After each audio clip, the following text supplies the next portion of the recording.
La décomposition en produits de facteurs premiers. Bienvenue à une nouvelle vidéo.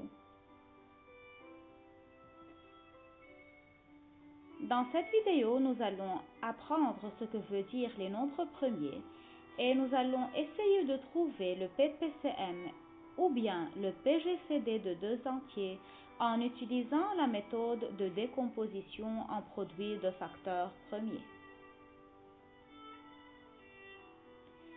Dans ce tableau, on voit des nombres, mais quelques nombres sont colorés en rouge.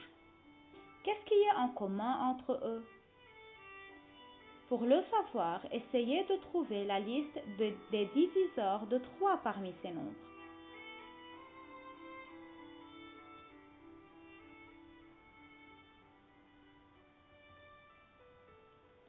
Si je prends les diviseurs de 2, ce sont 1 et 2. Les diviseurs de 7 sont 1 et 7. Les diviseurs de 41 sont 1 et 41. Donc, on dit qu'un nombre est premier si ses seuls diviseurs sont seulement 1 et le nombre lui-même.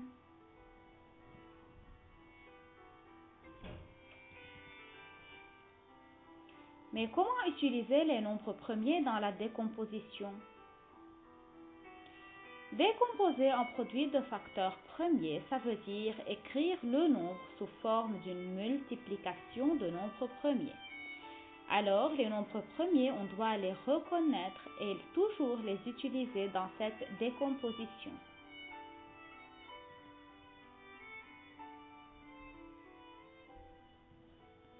Si nous voulons décomposer 72 en produits de facteurs premiers, on trace un tiret vertical et on écrit le 72 en haut vers la gauche.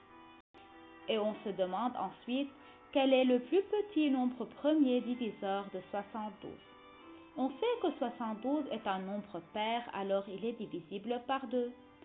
J'écris le 2 vers la droite et le résultat de la division de 72 par 2, je l'écris au-dessous de 72, donc c'est 36.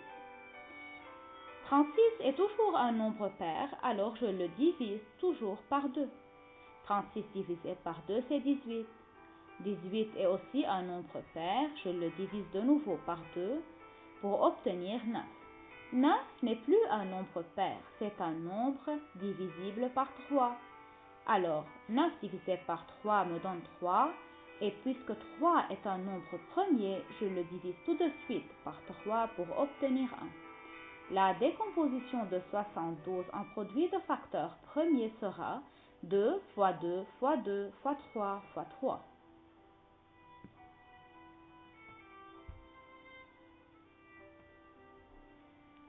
Voyons quelques exemples. Décomposer en produits de facteurs premiers les nombres suivants. Par exemple, 63, 50 et 28. Posez la vidéo, préparez une feuille blanche et décomposez puis corrigez. 63 n'est pas un nombre pair, donc il n'est pas divisible par 2, mais il est divisible par 3. Donc je divise 63 par 3, j'obtiens 21. 21 est toujours divisible par 3, j'obtiens 7. Et 7 est un nombre premier, donc 7 divisé par 7, c'est 1. La décomposition de 63, c'est 3 fois 3 fois 7. 50 est un nombre pair, je le divise par 2. J'obtiens 25. 25 n'est plus divisible par 2 ni par 3, mais il est divisible par 5. Donc 25 divisé par 5 me donne 5. Et 5 est un nombre premier, je divise 5 par 5 tout de suite pour obtenir 1. Le 50 sera égal à 2 fois 5 fois 5. 28 est un nombre pair. 28 divisé par 2, c'est 14. 14 divisé par 2, c'est 7. 7 est un nombre premier, alors je divise 7 par 7 et j'obtiens 1. Alors, 28 sera égal à 2 fois 2 fois 7. Faites attention, l'ordre des facteurs premiers doit être croissant. Comment peut-on trouver le PGCD de deux entiers en utilisant la méthode de décomposition en produits de facteurs premiers? Voyons ensemble. Par exemple, le PGCD de 63 et 28. Nous avons déjà vu la décomposition de ces deux nombres.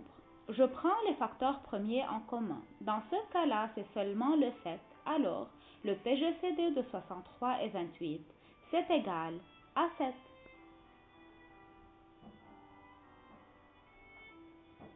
Le PGCD de 42 et 60.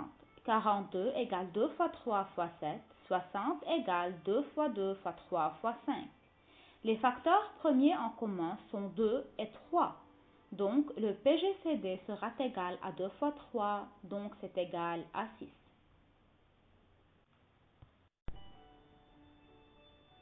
Le PGCD de 112 et 120. 112 est divisible par 2. Et 112 divisé par 2, c'est 56. 56 divisé par 2, c'est 28. 28 divisé par 2, c'est 14. 14 divisé par 2, c'est 7. 7 est un nombre premier. Je divise par 7 et j'obtiens 1. Donc 112 est égal à 2 fois 2 fois 2 fois 2 fois 7. Le 120 est un nombre pair. Je divise 120 par 2. 60 divisé par 2, c'est 30. 30 divisé par 2, c'est 15. 15 n'est plus un nombre pair, mais il est divisible par 3. Donc 15 divisé par 3, c'est 5. 5 est un nombre premier, je divise par 5 et j'obtiens 1. 120 est égal à 2 fois 2 fois 2 fois 3 fois 5. Les facteurs premiers en commun sont 2 fois 2 fois 2, donc le PGCD de 112 et 120, c'est égal à 8. Maintenant, comment utiliser cette méthode, la méthode de la décomposition pour trouver le PPC1? 42 et 60, nous avons déjà vu leur décomposition. On prend chaque facteur suivant le plus grand nombre de fois qu'il figure dans la décomposition. Les facteurs dans 42 et 60 sont 2, 3, 5 et 7. Le 2 figure une seule fois dans 42 et deux fois dans le 60. Donc je commence à écrire le 2 deux fois 2 fois 2. Le 3 figure une fois dans 42 et une fois dans le 60. Donc j'ajoute au PPCM fois 3. Le 5 et le 7, chacun figure une seule fois dans l'un des deux nombres. Donc je prends le 5 une fois et le 7 une fois.